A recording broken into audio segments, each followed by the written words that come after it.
Hey, what's up, rock stars? It's Rocks with a little bit of talk about what's at the top of the blogs. So let's get to it. All right, rock stars, before we get to the fool of fucking niggatry, I must say a special prayer and a shout out to all of my Hawaiian rock stars out there, those who live in Hawaii, those who have family in Hawaii. You guys know that there's a threat of the hurricanes hitting the island. I believe it's Kauai and Oahu are the islands that they are concerned about now. Of course, all of the rest of the islands are so close. I'm sure if they don't get directly hit, then they'll still be affected as well. But yeah, Hurricane Lane is on its way there. They expect it to make landfall sometime around today and stay there through Saturday. As of right now, Hurricane Lane is over the Pacific, and I believe it is like a category 4, so very, very high winds. By the time it does make it to land, they expect it to have died down some, okay, but still winds anywhere from 40 to 80 miles an hour, which is still very high and can do some damage. So they've told the residents there to prepare for, them not being able to possibly get food and get out of their homes for somewhere around 2 weeks. Okay, they're hoping that that's not the case, but just for everyone to get prepared. So they said that the stores, everybody is shopping, buying up everything and preparing to hunker down. I was surprised that there was a hurricane hitting out that way. You don't hear about hurricanes hitting in the Pacific and, just in the West, mostly because that water down there is freezing cold. Like, I didn't even know the water was warm enough to generate the conditions that were ripe for a hurricane. But evidently so. But they still say that it doesn't happen often. I believe they said that they've only had 2 hurricanes and 2 tropical storms on record since 1959. Doesn't happen normally, but even Hawaii has been getting a lot of things that have been happening there weather-wise that they normally haven't had to deal with. Well, the volcanoes, volcanoes definitely, that's what the Hawaiian Islands are, results from the volcanoes, but they've had a bit of volcanic activity this year. You guys know that lava has been slowly running down and burning up everything, but they said that they haven't had any eruptions since around August 9th, so they don't expect this hurricane that's on its way to get any of that activated again, but I guess they won't know for sure until they get to the point. So like I said, just want to shout out for my Hawaiian rock stars. Any of you guys who have family or friends out there, hopefully they can stay safe and don't have to deal with much, if any, damage. All right, so keep your heads up, Hawaiians out there. Hopefully it'll be over soon. Y'all know how much I try to avoid talking about y'all stupid ass president. We ain't gonna talk about him for long because it ain't really nothing to talk about. Well, I mean, if you've been keeping your ear to the streets, you already know that y'all stupid ass president's lawyer was arrested some time ago. He finally pled guilty some illegalities, okay? Saying that he was under the direction of Donald Trump before he became y'all stupid ass president, for him to pay off these 2 women, Stormy and the other one, with campaign funds, supposedly, to keep them quiet so that he can be elected president. So they've arrested him, he's pled guilty, and now the big question is whether or not they will indict y'all stupid ass president. I don't believe that they will indict him. Since the beginning of time, it has always been a rule that they will not indict a sitting president. However, I don't know if that is a written or an unwritten rule. They seem to be going back and forth about whether or not they can or just won't do it. But the general consensus is that Mueller will not indict Donald Trump. He doesn't want to set that precedent. He doesn't want to be, go down as the special counsel who did that when it hasn't ever been done before.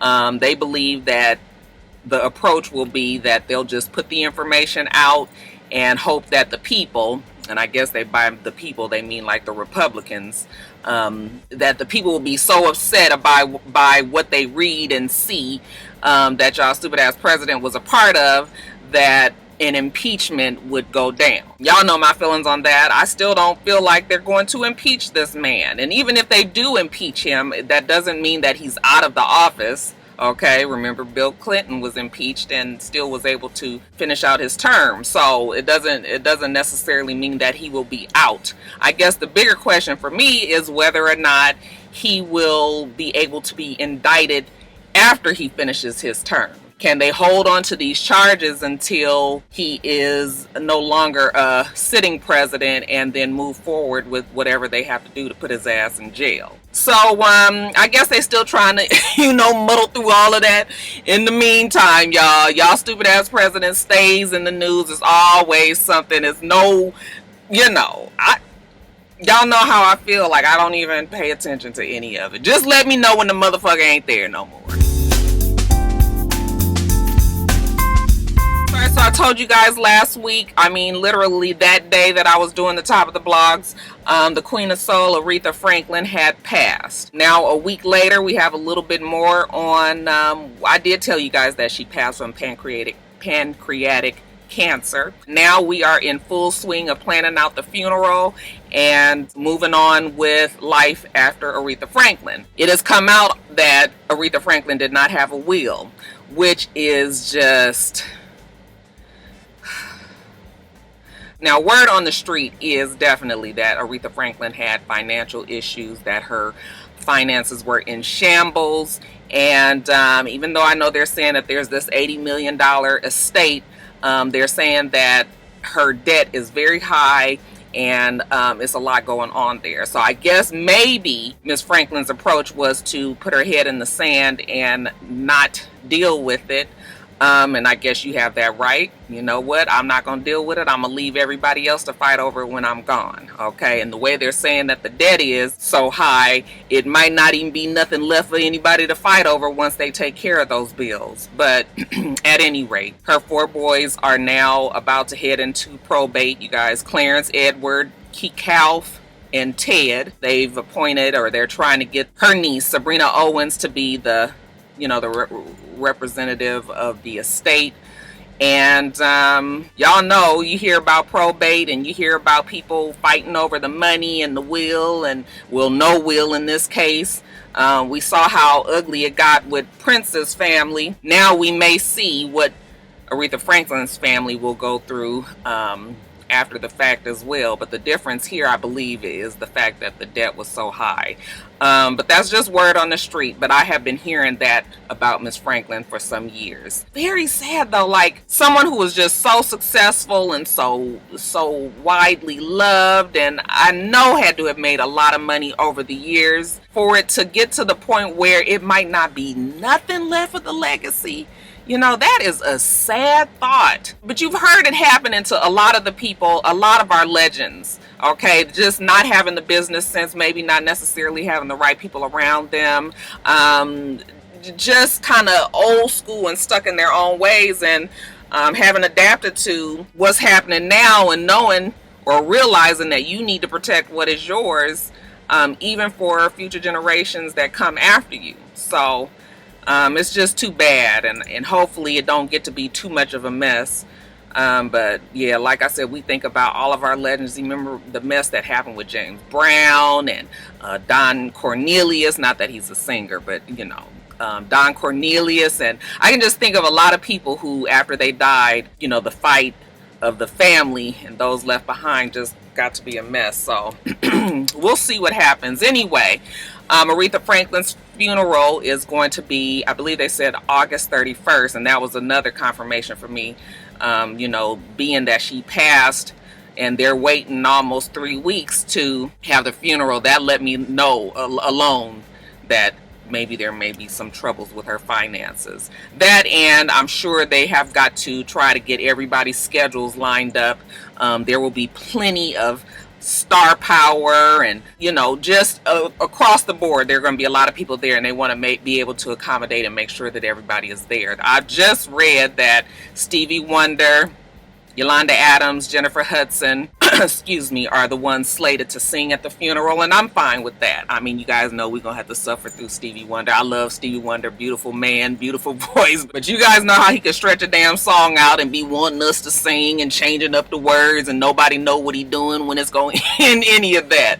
Gotta love Stevie. Yeah, I'm fine with those people. As far as her tribute that's coming up in November that Clive Davis is going to be responsible for, people have asked me, who do I believe should be in the tribute? Man, there are a lot of people that I feel are qualified to sing Aretha Franklin songs. I mean, she has so many different... She's one of those artists that had so many different types of music, and you know, she dibble dabbled in a lot of genres, and I really feel that they can do this tribute justice by getting the right people. Of course, I feel like Fantasia should be somewhere mixed up in there. I'm good with Jennifer Hudson being in it as well, and I'm sure she will be, because she's a Clive Davis baby for sure. And y'all go on and put y'all suggestions of who y'all think should be at this tribute and singing the songs. I mean, you have to remember, she has gospel, she has R&B, she even has that neo soul sound, the song that Lauryn Hill did for her. So it's a lot of different people and ways to sing her songs, and I think that as long as they get people who can sing and don't get any obvious folks who have such strange qualities to their voice, even though we may love it, doesn't necessarily mean that they should be singing. Like, for example, like a Marsha Ambrosius, like her voice is, I don't want to hear her sing any Aretha Franklin songs. And I think of her because she seems to be lately one of the people that they slate as a tribute singer. So anyway, y'all tell me who you think should be singing at this tribute, and we'll go from there. As far as her will or not having a will and her estate being handled, we just gonna keep our fingers crossed that it don't get too messy and get too embarrassing for a legend such as herself. Hopefully this woman will be able to rest in peace, and that they won't throw her name over the coals after the fact. Whatever else we get on Aretha Franklin, though, I will be sure to let you know. Guys, so the MTV Video Awards aired on Monday night, and I enjoyed them. I don't normally review the MTV Awards. Usually I am only here for the BET Awards. Those are usually the ones that from beginning to end offers me something to give to y'all, okay? Usually the MTV Awards, I don't really know some of the fucking artists, and you know, I just be sitting there watching and asking the kids every time, like, who is this? Now what's this? Now what? I mean, I do that with BET too, but you know what I'm talking about. I'll know the songs, I just won't know the artists. But this time, you guys, I must say that I was pleasantly entertained with the show. From beginning to end, it kept my interest. I watched the whole thing, and yeah, I was good with it. It opened with Cardi B. MTV was like, ha ha ha, tricked your ass. All right, remember they kept on telling us that she was opening the show. I mean, they put that commercial out there everywhere. Evidently, Cardi B had said on her Instagram that she was not performing. However, most of us missed that because when the damn show started and she was standing up there, but when I saw her standing on that little stage, I said, oh, she ain't performing. I saw her holding what looked like could be her baby Culture, but I was just like, ain't no way she would bring a newborn baby up there with all that yelling and screaming. I didn't see it happening, so I knew it was some sort of little, you know, gag. But it was funny when they flashed the camera to the audience. You could tell that excuse me, Offset was looking like, I know she not about to put my baby up there. He had that look on his face like, we didn't talk about this. She had on that dress, which was beautiful. She was beautiful on the red carpet. Her dress up there, even though it was very, you know, it was almost Oscar worthy. She looked beautiful, glowing mom.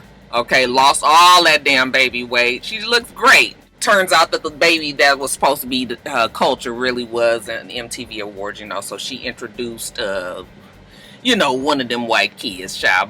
Y'all know my right rock stars, y'all. I love y'all, okay? Don't get offended. I just can't think of his name. He was good. I actually enjoyed him, and I know who he is. I just can't think of his name right now, but I enjoy him and his music, so he was cool. But let's just talk about the obvious performances. First, Nicki Minaj, you guys, and we're going to talk about Nicki Minaj later, so just hold on to that. But I enjoyed her performance.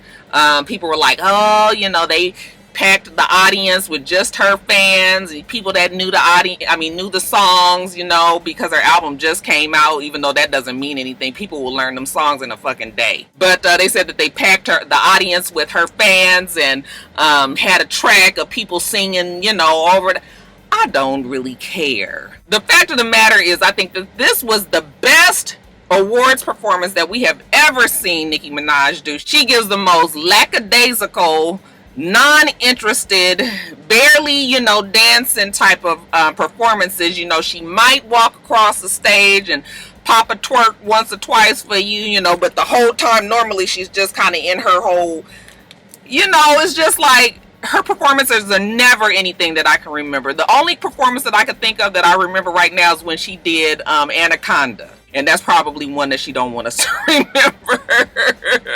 A child on her knees and flacking her big ass booty, and you can kind of see her implant or something was just real wrong there. But so this time I thought her outfit, her costuming was fantastic. I think she was so pumped about from all the shit that had been happening prior to then. And again, like I said, we'll talk about it. But I think she was so pumped about all of that she was just fucking ready. So I feel like this is the only time that I have actually seen her and been like, okay, and actually made me realize that I actually like a couple more songs on the album. So it was a great performance for me. What did you guys think about Nicki's performance? Most people agreed with me on Twitter, but I had a few people that was just like, she's still gonna fuck it up afterwards, and she may have.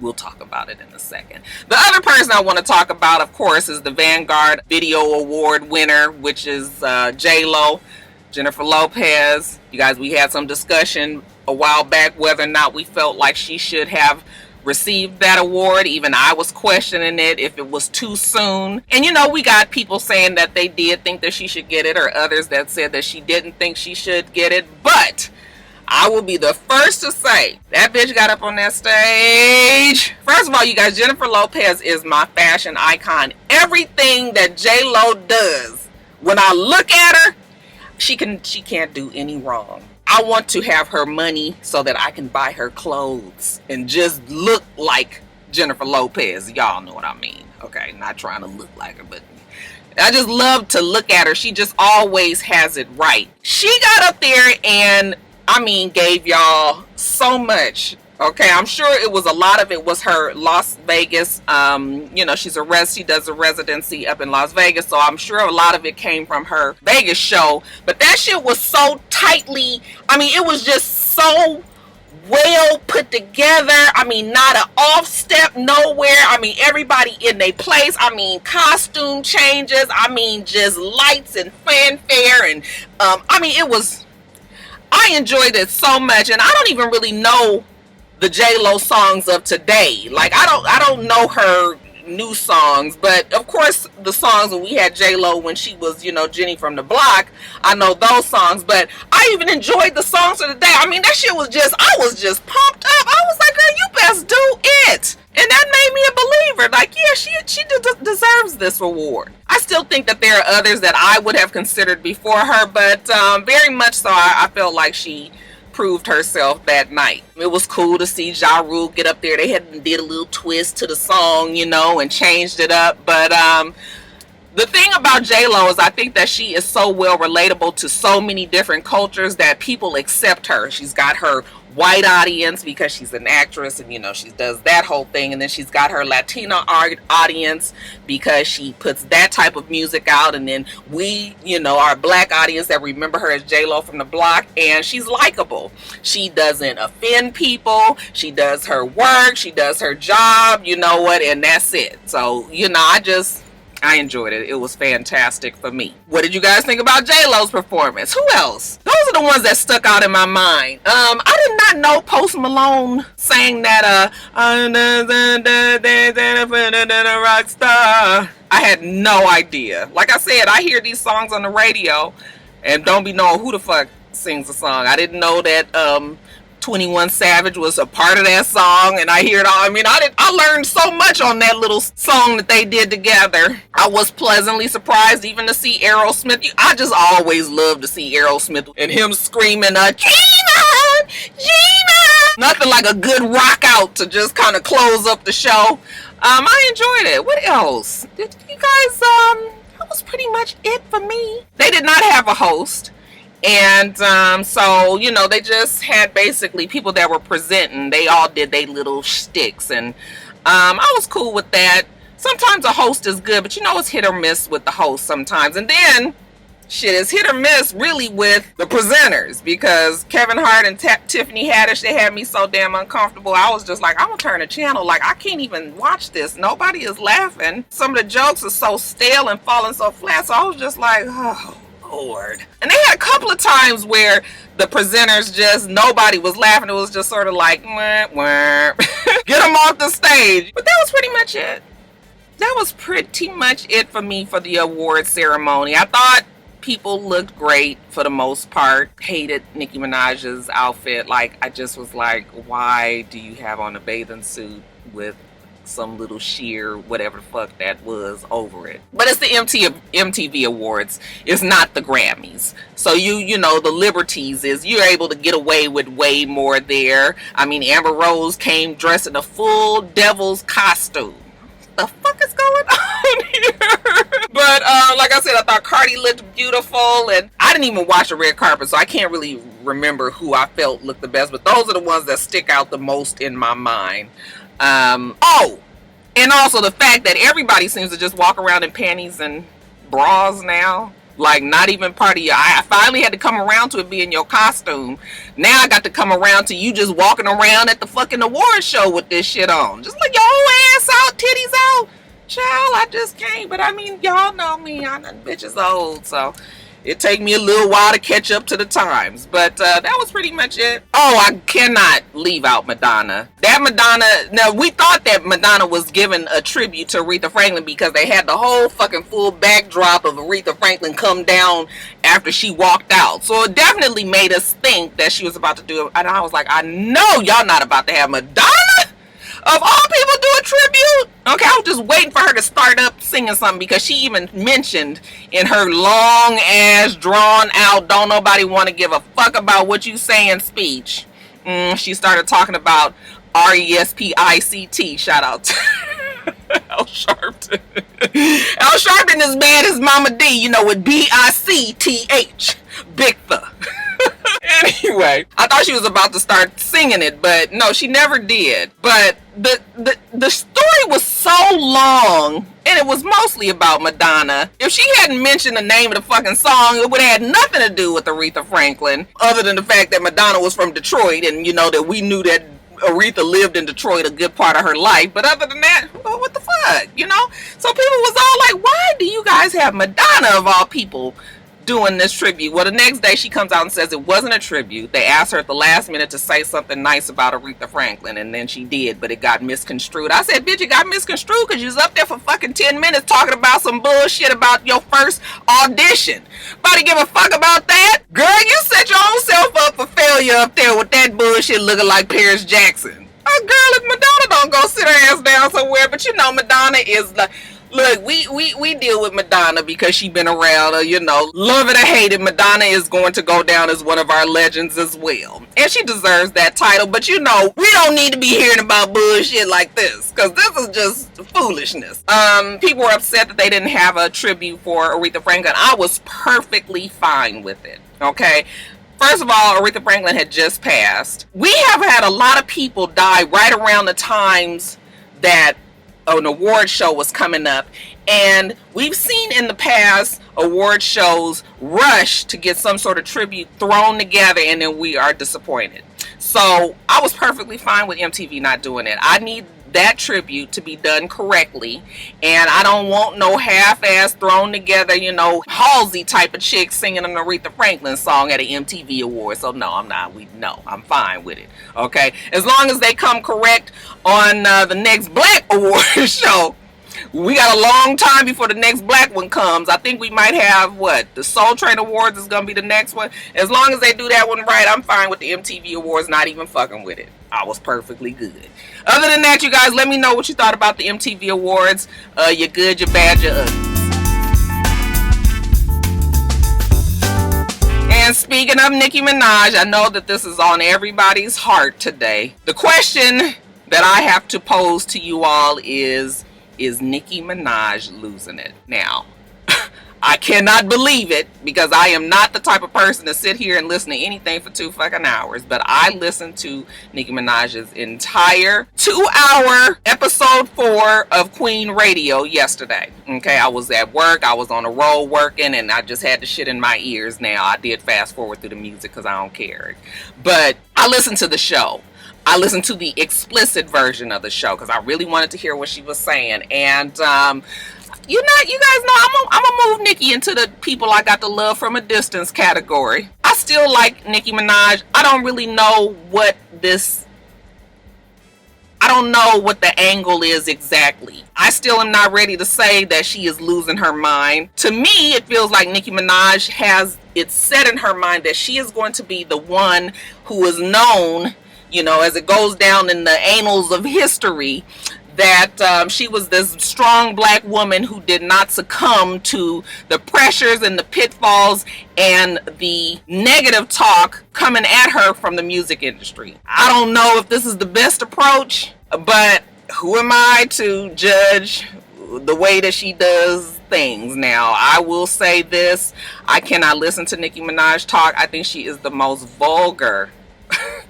And again, it might just be a part of her whole shtick, just trying to get your attention. I know I curse, but I mean, y'all should hear suck my pussy and suck my dick, and I just was like, when did we get like this? Has she always been this way, Barbs? Because I know I got some Barbs out there that watch me.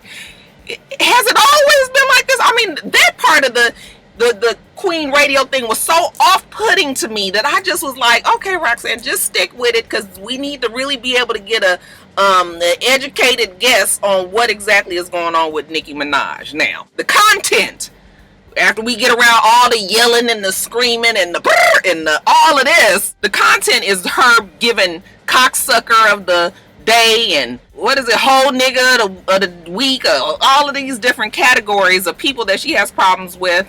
Travis Scott was in her crosshairs because she felt like he used Kylie Jenner and their baby together to get people to purchase some tour package bundle that had nothing to do with his album, I guess. Boosted him up so that it looked like he sold more albums than she did and made him be number 1 and she was number 2. I don't know this for a fact, but from what I understand, they say that Nicki Minaj also did bundle deals, and that is very common nowadays, that artists, in order to make their album more enticing to the person that's purchasing it, they will offer posters, they will offer, discounts, they will offer certain things that's going to be, that will attract the buyer. So they say that Nicki Minaj did the same thing. I guess there comes to be some question on when she did it, if she didn't do it right away. She talked about him and just was saying she had beef with Kylie and the baby. I realize that she's probably being facetious and just kind of, her humor. She kept on saying that we need to understand her sense of humor, and that's the part that I'm having problems with. I can never tell when she's playing and when she's serious. But she felt like it wasn't a fair way to play. I feel like anything that has to do with marketing, when you are trying to sell your album, should go fairly. I mean, this is his fucking girlfriend and baby. Okay, why wouldn't they put out their tweet and put on Instagram and pump him up? I mean, she has millions and millions of followers. Why not take advantage of that? Now, if you wasn't smart enough, Nicki Minaj, to do the same thing, you have people, quite a bit of powerful and strong people behind you, or in your camp, or that support you, who could have tweeted and done the same for you in your album. Okay, so you can't be mad at Travis Scott because he used something and you didn't. She was really mad about that and just felt like, motherfucker getting credit for album sales because he sold a whole bunch of fucking sweaters. And, she's just not going to be quiet about shit that's not right. It's so much stuff in the music industry that happens, I guess, that, we would just really need to be really privy to what happens in there. But she was just trying to shed a light on that, that it was fucked up. She went on to say how she didn't have a problem with being number two. It's just that it had to be done the right way. Okay, if he hadn't had all those bundle sales, then she would have been number one. Okay, if you were legitimately number one because you sold straight albums, then she wouldn't have a problem with being number two. Because, as Charlemagne the God had pointed out, she was number two with her last album. Okay, and she said she had absolutely no problem with that because she felt that it was a fair count. I feel like there are parts of things that Nicki Minaj says that I agree with. I don't always agree with the things that she says, but there are certain things that I definitely can agree with. The Black Angry Woman moniker has been given to many of us who are just trying to speak out about what's right and what's wrong, what's fair and what's not fair. Okay, I talked about it in my Insecure video and was talking about Angela Rye and how she is slowly becoming known unfairly, in my opinion, as an angry black woman. So Nicki Minaj did touch on that, and yes, I can agree that that's not, that's just another way for them to discredit the things that black women who are passionate say. At the same time, her yelling and screaming, see, there's a part at the end of the Queen radio show when she calms it on down. It don't last long though, you guys, but a few minutes of her just talking.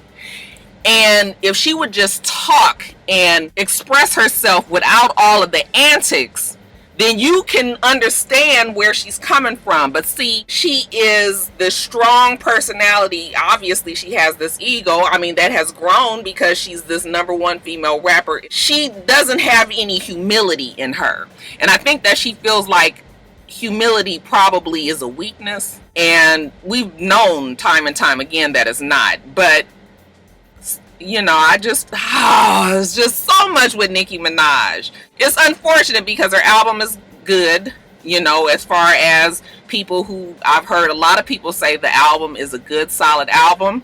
Like I said, there's a couple new songs on there that I didn't realize that I liked, that I did enjoy. But yeah, I don't know, you guys. I'm not ready to say that she's losing her mind. I think she's trying to just be this person that is just like, fuck y'all. Y'all not going to tear me down and make me go away and all of that.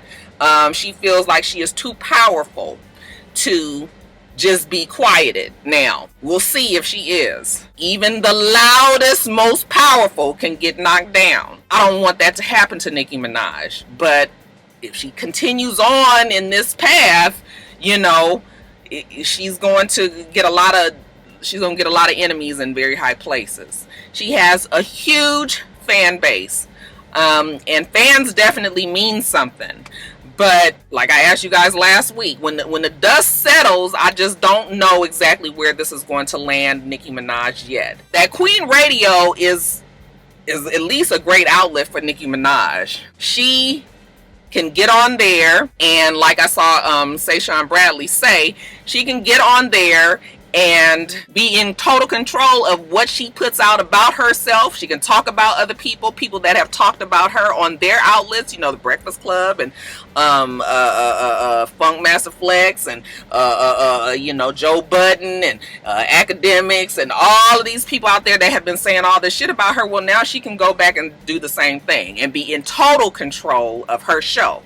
So it's great for her. I just wonder if it's going to be so controversial if Apple is eventually going to pull the plug on it. Okay, because she is pissing people off. I mean, she went off on Spotify streaming services and said that they had punished her because her music was released early somewhere else, so they held on to hers for 12 more hours. And I guess you would really have to be in the music industry to really know if she's giving out just secrets to the music industry. Is this shit that is widely known but hasn't been said because, like as she says, people are afraid to speak out? I don't know. I honestly do not know the angle that Nicki Minaj is, what her approach is. I'm just kind of sitting back and waiting to see. The part of me that's been around for a long time feels like this probably ain't the best way to handle it, but hey, Nicki Minaj seems to be 100% in control of her faculties and knows that this is the kind of image, and you know that what she wants to say, this is what she's doing. So I don't know. Barbs out there, y'all let me know, put me up on game what your girl doing, and if you was to keep it all the way real, do you think this is going to help or hurt her? The brat has found herself in financial trouble and has decided to file bankruptcy Chapter 11, mostly because of bad decisions she made back in, I think it was around 2007, 2008. And you guys remember when she took a champagne bottle and busted, what's the girl's name? Shayla Stevens, I believe, in the head. In 2007, she was at a club. This is when she was the brat, and watched too many TV shows, and I guess thought that just hitting somebody over the head with a bottle was just going to, I don't know exactly what she thought it was going to do, but what actually ended up happening is that this girl has now permanent neurological damage, permanent scarring on her face, fucked up her head, it was a whole lot. So the brat ended up going to jail, I believe, for 3 years for that. She pled guilty. There was a judgment where the girl won $6.4 million. Now, when the brat got out of jail, it was like, okay, you still got this bill. And, now we see the brat. She's grown. She's more mature. She's learned her lesson in jail, I am positive.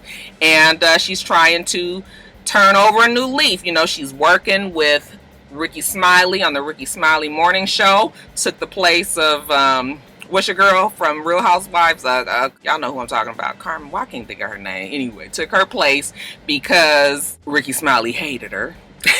And the brat has been a perfect little addition to that morning show. Well loved, very balanced, is able to laugh and get along with everybody there.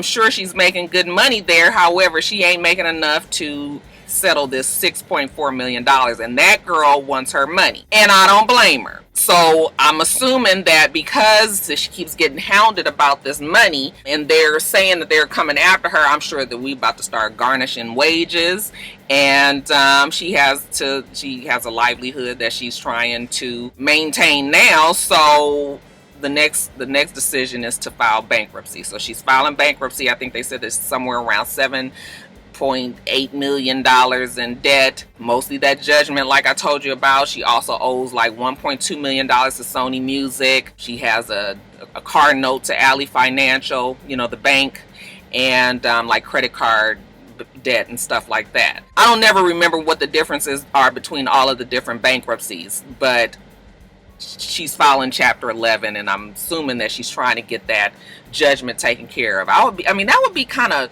not fair for them to allow her to just wipe it all away, because you did what you did, and really you gotta pay for it. And if I was that girl, I would want my fucking money. You have fucked up my face and got my head all wrong, and the government shouldn't be able to just come in and wipe it away. Now, I do really like the brat, and her tale is like a precautionary tale. Like, women, like, we have to realize that the decisions, even good people make really bad decisions, and sometimes these decisions will stick with you for the rest of your life. I tell Jada that all the time. Usually we talking about just your reputation. And I always tell you guys that sometimes your reputation will get there before you even do. People will think a certain way about you just from what they have heard. And so you would want your reputation to be something good, right? You don't want motherfuckers to think that you a hoe because back in the day you was a hoe, but you ain't no hoe no more today. So getting back to the brat's case, her being the person that she was back then is not necessarily the person that she is today, but this is going to be something that follows her for the rest of her life, because if they don't let her get rid of this judgment with this bankruptcy, then she's going to have to be dealing with trying to pay this woman back for the rest of her life. This is something that she will never be able to get away from unless she just comes into a whole bunch of money. And you guys, it's not impossible, but we all know that 9 times out of 10, you just ain't gonna come up with $6.4 million out the blue. So I hate that it happened to the brat, but I totally understand that this girl wants her money. Maybe they can get into some sort of negotiations and try to work something else out, but that is a big ass bill to try to tackle. And we'll see if if they allow her to write that off. She did it. She admitted she did it. Everybody there knew she did it. So we'll see.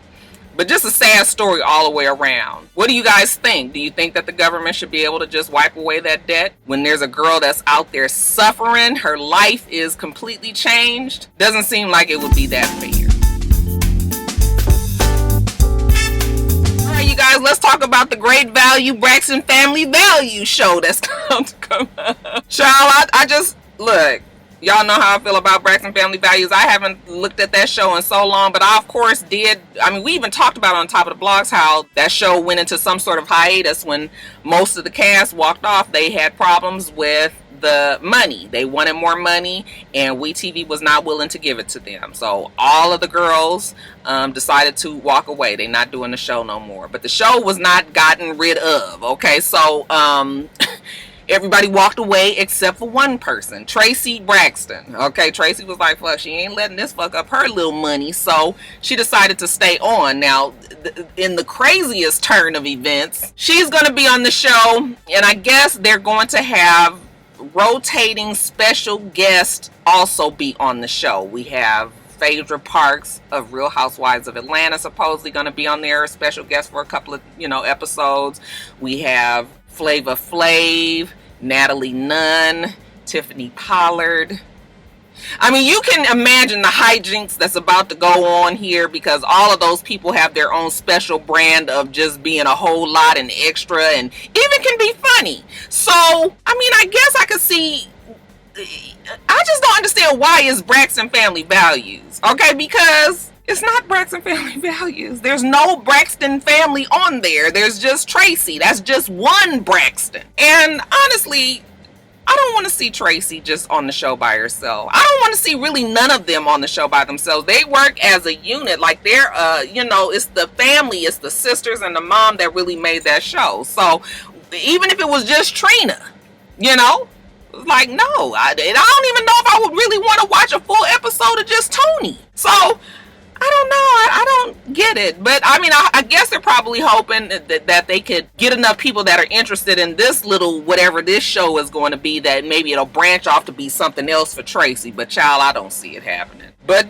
stranger things have happened, so we'll see. But are y'all looking forward to seeing something like this? People are saying that they're hoping that the negotiations can be worked out between the other girls and that they all will come back. But shit, I just saw that Trina is going to be on Sister Circle now. So Trina done moved on already. Toni Braxton, she's got her thing with what she does, and she's engaged to Birdman and about to be married, or if they not married already. And we already know Tamar and her drama with Vince, and so I just like, I don't know, maybe the show just ran its course and it needs to be done. But Tracy was like, oh no, baby, she needs her little cash. She give her a little coinage. Okay, so if she got to exploit it this way, then she will.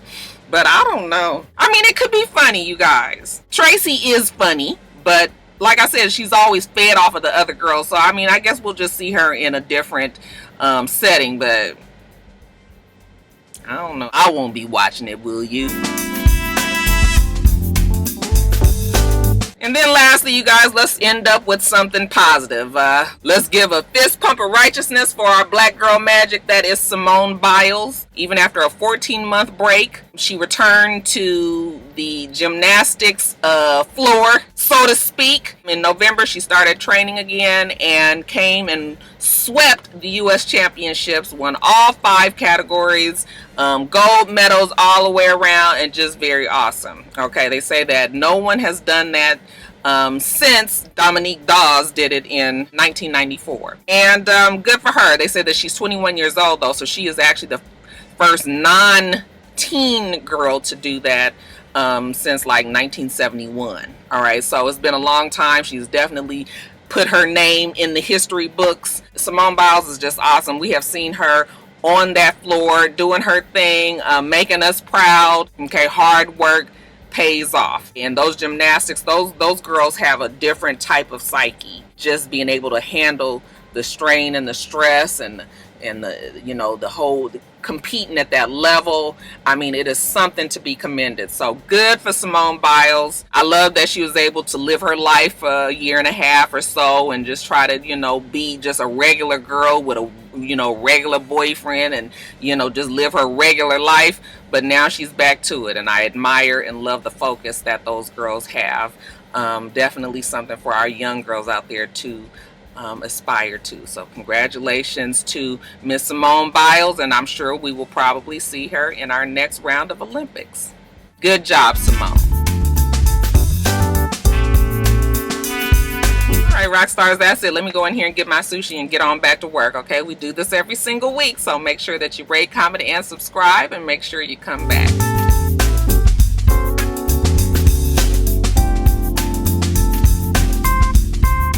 Until next time, rock stars. Bye.